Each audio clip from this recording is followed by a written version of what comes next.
विद्याधर दादा,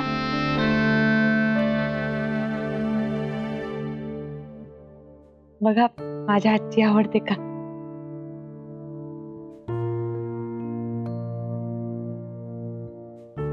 अहो दादा, हे बघा, तुम्हाला सॉरी म्हणायचं काहीच एक कारण नाहीये. तुम्हीच म्हणलात ना मगाशी की झालेल्या गोष्टींचा विचार नाही करायचा. किती त्रास करून घ्याल? झालं ना.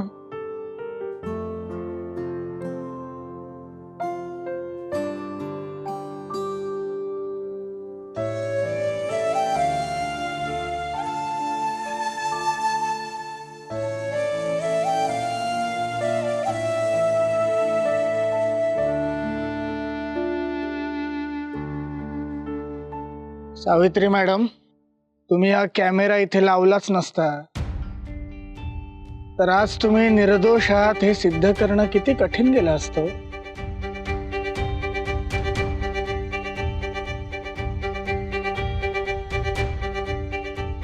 थँक्यू. आवडली कॉफी? हो की, बेस्ट झाली. कॉफीसाठी सुद्धा थँक्यू. अच्छा, म्हणजे आधीच थँक्यू कॉफीसाठी नव्हतं. तसं नाही. सावित्री मॅडम, खरं तर तुम्ही नंदाला आज सहज एक्सपोज करू शकला असतात, पण तुम्ही तसं नाही केलं. नंदाला झोपेत चालण्याची सवय नाहीये हे तुम्हालाही ठाऊक आहे, मलाही. कुठल्या तरी फालतू कारणावरनं डोक धरून वागली असणार ती तुमच्याशी. जुनी सवय ती ठाऊक आहे ना मला. हो, एकदा मी तिचा वाढदिवस विसरलो होतो तर पुढचा आठवडाभर बिना चवीचं जेवण खाऊ घातलं होतं तिनं मला. ना मीठ ना साखर.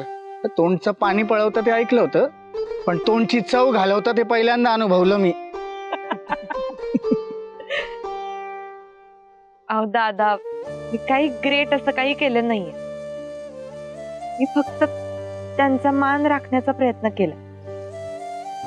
या घरच्या थोरल्या सुनबाई आहेत त्या. त्यांना कोणी काही बोललं तर तुम्हाला लई त्रास झाला असता, म्हणून. सावित्री मॅडम, मी खरंच किती मोठ्या मनाचे आहात हो. पकडा, तुमच्या पाया पडून सॉरी म्हणलं पाहिजे मी. अहो नाही, अहो दादा काय करताय? दादा हे घ्या, आता तुम्ही लाजवताय बरं मला. पण दादा, एका गोष्टीची मात्र खात्री पटली आता. ती फक्त ऐकून होते तुमच्याबद्दल. कुठली गोष्ट? तुम्ही देव मानता.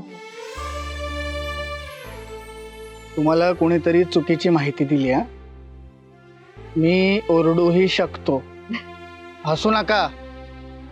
मी जर का ठरवलं ना आणि आवाज चढवला तर आकाशात वीज सुद्धा चमकते. पण हसायचं नाही परत.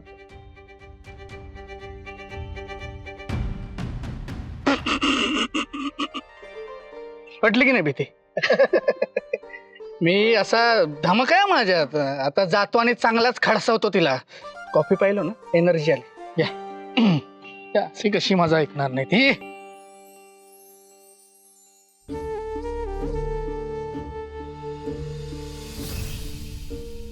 नंदा वहिनी, तुम्ही?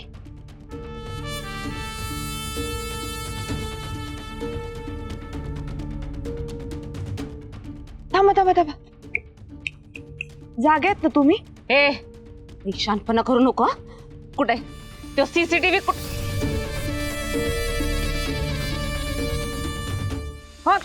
ते कॅप्चर करतंय बरं का, दिसतंय त्याच्यात.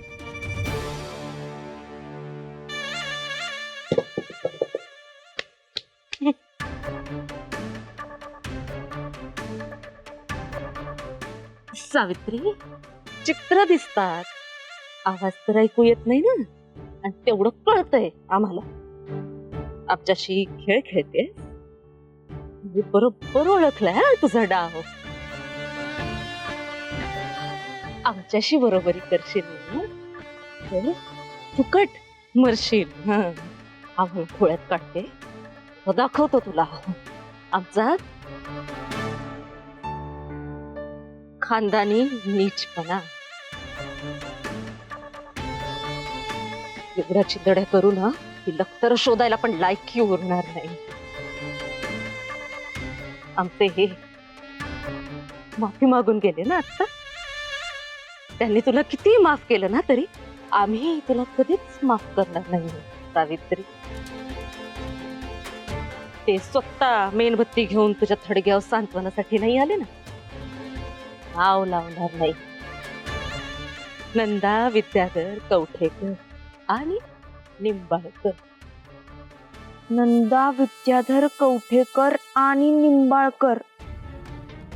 तुमची जीभ आणि तुमचं नाव लई लांब आहे असं नाही वाटत तुम्हाला? Sorry sorry sorry. तुमच्याच घरात राहून तुमच्याशी असं बोलणं बरं नाही. तुम्ही पहिल्यांदा मला जेव्हा लटकवायला गेलात तेव्हा हॉस्पिटलची यात्रा करून आला होता.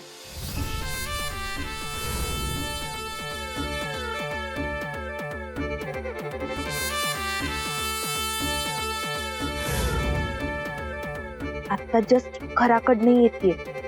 आई साहेब आणि विश्वंभर मामा बोलत होते नंदाला जर एवढा स्ट्रेस असेल आणि ती जर झोपेत चालत असेल तर तिला सायकायट्रिस्टला दाखवायला पाहिजे. तुम्ही पहिल्यांदा पंग घेतलात तेव्हा नॉर्मलच हॉस्पिटलात गेलात आणि आता दुसऱ्यांदा घेतला तर डायरेक्ट वेड्यांच्या हॉस्पिटलमध्ये जा.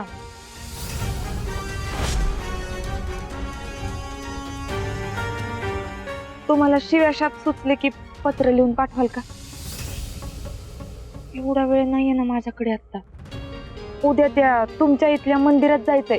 काहीतरी मीटिंग बिटिंग आहे. सरांसोबत जायचंय. Good night.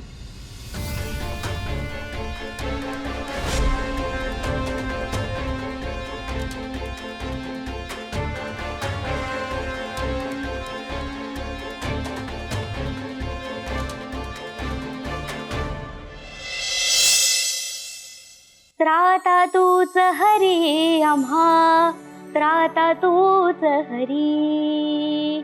त्राता तूच हरी आम्हा, त्राता तूच हरी. सर्वज्ञ परमेश्वरा, बापा दया सागरा. आम्ही यज्ञ मुले तुझी, तू बाप आम्हा खरा. करीतो आम्ही प्रार्थना, विघ्ने हरी केशवा. त्राता तूच जगी आम्हा, त्राता तूच जगी. त्राता तूच जगी आम्हा, त्राता तूच जगी.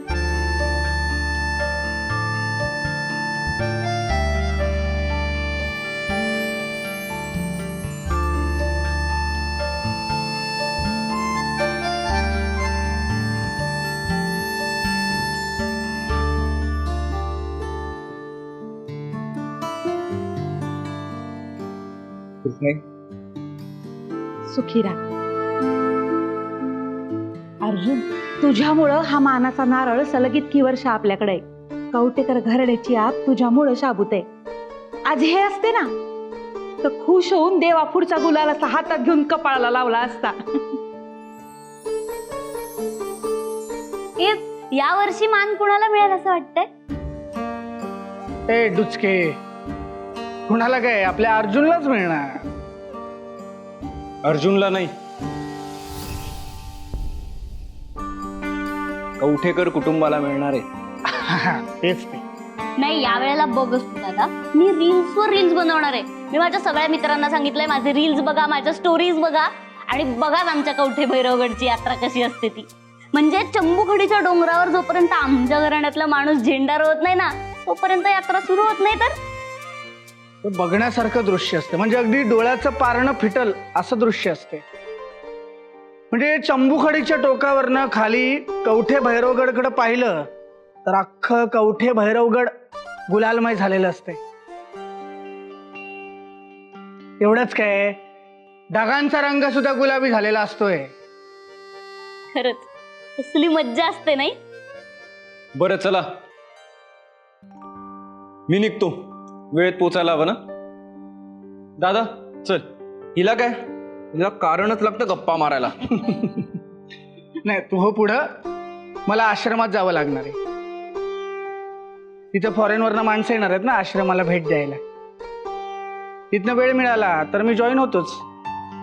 ठीक आहे. बाबा आणखी एक इथे उभं राहा.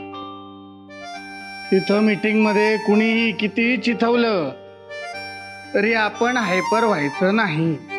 हा हो दादा, येतो. ये. इथनं येऊ.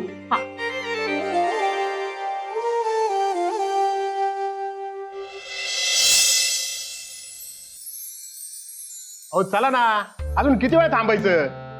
सभेची वेळ सुरू होण्यास अजून थोडा अवधी आहे. म्हणजे आम्ही वेळेच्या आधी आलो ते चुकलं का आमचं? हो तसं नाही हो. मग कसं?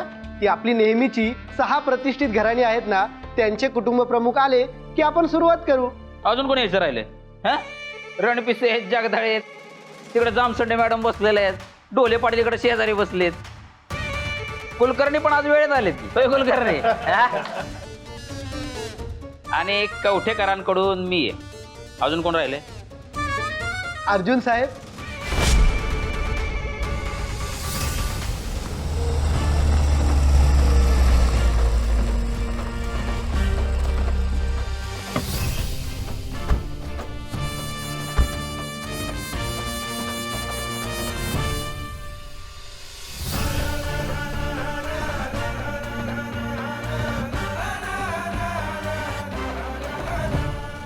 प्रतिष्ठित घराण्याचा खरा वारसदार इथं आहे, बलराम कवठेकर. सुरू करा. आले. अर्जुन साहेब आले. आले.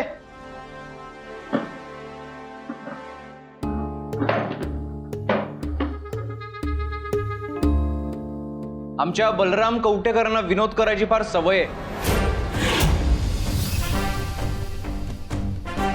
फार मनावर घेऊ नका.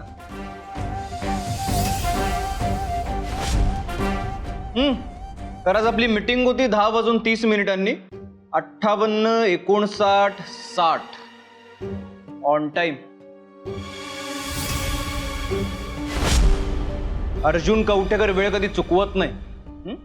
चला सुरू करा.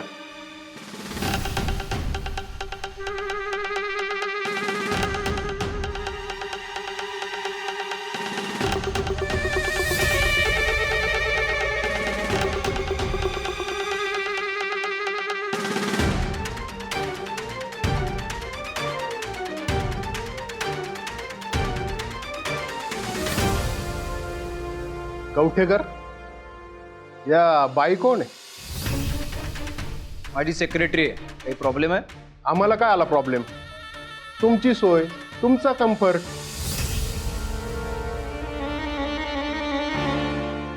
बाळासाहेब, मी जर आता उठलो ना, मी उगाच अनकम्फर्टेबल व्हालो. आपण सभेला सुरुवात करूया. चांगलंय चांगलंय. असा जर मान मिळत असेल ना तर आम्ही पण सेक्रेटरी ठेवू काय? आमची पण चांगली प्रगती होईल. ती आहे का आमची प्रगती? यांचा पगार तुमच्या खिशातून जात असल्यासारखं बोलताय बाळासाहेब. बोला भैरव देवाच्या नावानं. बोला भैरव देवाच्या नावानं.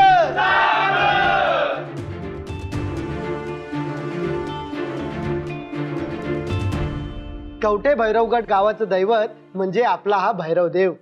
दरवर्षी याची यात्रा भरते आणि या वर्षी देखील भरणार आहे. आपली यात्रा कमिटी आहे, आपलं ट्रस्ट आहे, शिवाय समस्त ग्रामस्थांच्या सहकार्याने काम यशस्वी होईलच. शिवाय पोलिसांचा आपल्याला खूप पाठिंबा असतो, त्यांचं सहकार्य असतं. आपणही त्यांना खूप सहकार्य करतो. आपल्या गावची जत्रा आता मोठी होते, पंचक्रोशीत प्रसिद्ध होते. गेल्या वर्षी जवळपास लाखभर लोक येऊन गेले आणि आपल्या जत्रेचं नाव देखील होतंय. पण त्यामुळे आपल्यावरची जबाबदारी देखील वाढलेली आहे आणि ती जबाबदारी घ्यायला आम्ही तयार आहे.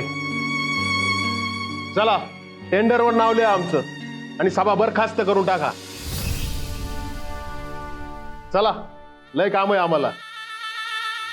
बाळासाहेब, सकाळ सकाळी काय कान वाजायला लागले की काय हो?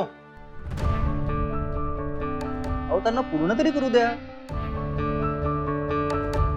बोला. आणि तुमचं बोलणं पूर्ण झालं की मी सांगेन काय करायचं ते. चालेल चालेल. अरे भावा, हे तुझं घर नाही. सगळीकडे तू सांगशील तेच फायला.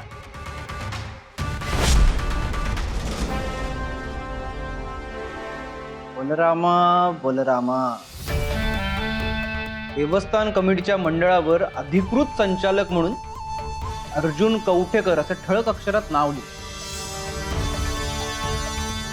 सगळी कामं जर माझ्या म्हणण्याप्रमाणे करायची असते ना तर पत्र पाठवलं असतं. कमिटीचं काय म्हणणं आहे ते नीट ऐकून घे. काय ऐकायचंय ना ते मी ठरवीन, तू सांगायची गरज नाही.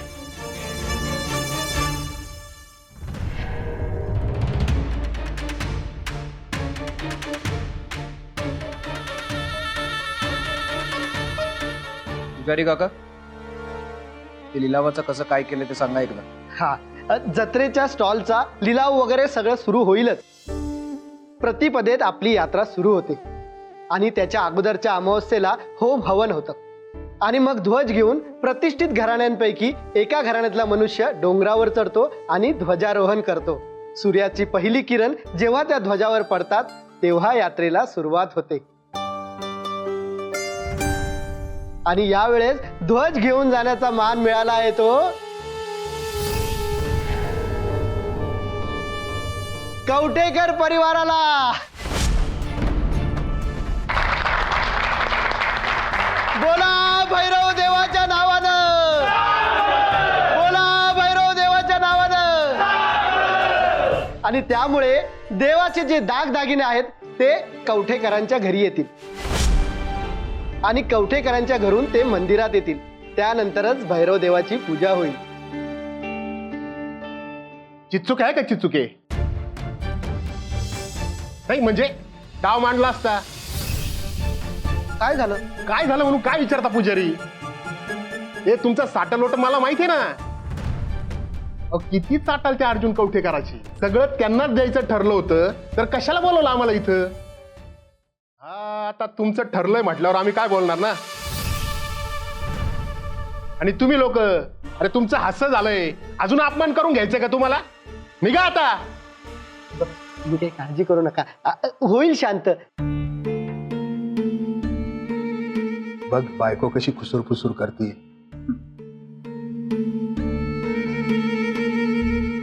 नाव काय म्हटलं तुमच्या भावाच्या सेक्रेटरीचं? माहिती करून काय करायचं? एवढंच आपलं जनरल नॉलेज. सावित्री, एकदम कडक जनरल नॉलेज आहे. चांगलंय. काय मग बलराम शेठ, यावेळेस जाणार का मग ध्वज घेऊन वर? तयारी झाली का नाही? चाल ना वरपर्यंत नीट. तुले ऐका ना, कवठेकर घराण्याकडे मान आहे ना वरती ध्वज घेऊन जायचं. तो कोण नेईल, कसा नेईल, जाणार की जाणार नाही होय आम्ही बघतो. तुम्ही कशाला चिंता करताय? असं आहे बाळासाहेब, 2 वर्षांपूर्वी तुमच्या घराकडे मान होता. तेव्हा अर्धा डोंगर चढेपर्यंत तुमच्या चड्डीचा रंग कसा बदलला ते मी बघितलं. ए अर्जुन, हो नाही म्हणजे जोक केला. तुम्ही नेहमी ते फॉरवर्डेड जोक वाचत असता ना, हा कसा ओरिजिनल जोक होता. बाळासाहेब जरा हसत जा. मीटिंग कशी हसत खेळत व्हायला हवी ना. खड्ड्यात गेलं तुमचं हसत खेळत. तुमचं सगळं म्हणणं आमच्या गळी उतरवताय होय. हो पुजारी, तो दुसरा मुद्दा पण मांडा की. कसला मुद्दा? ते आपलं ते काय करताय? मुहूर्त बघून बोलेपर्यंत पुढची यात्रा यायची. हो कवठेकर, आज काय तो निर्णय घेऊन टाका. हो कवठेकर, आज काय तो निर्णय घेऊन टाका. अरे माणसांच्या भावनेचा प्रश्न आहे. अहो काय मुद्दा आहे तो कळू दे तरी. हो पुजारी, 5 वर्ष आधीपर्यंत जत्रेच्या निमित्ताने वेगवेगळे खेळ व्हायचे,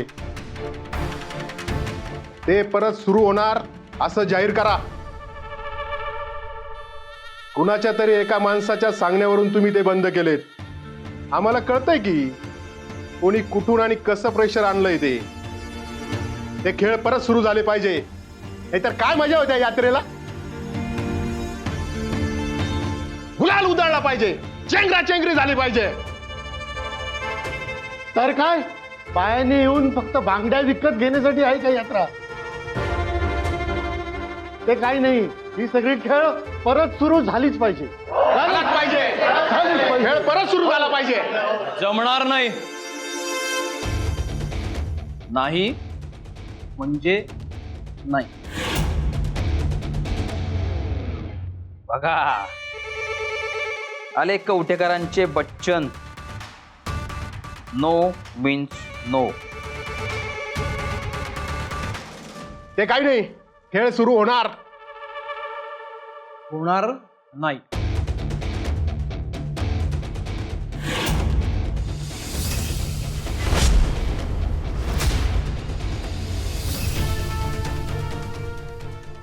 सगळ्याच गोष्टींना कसं काही नाही म्हणतायत तिरसट.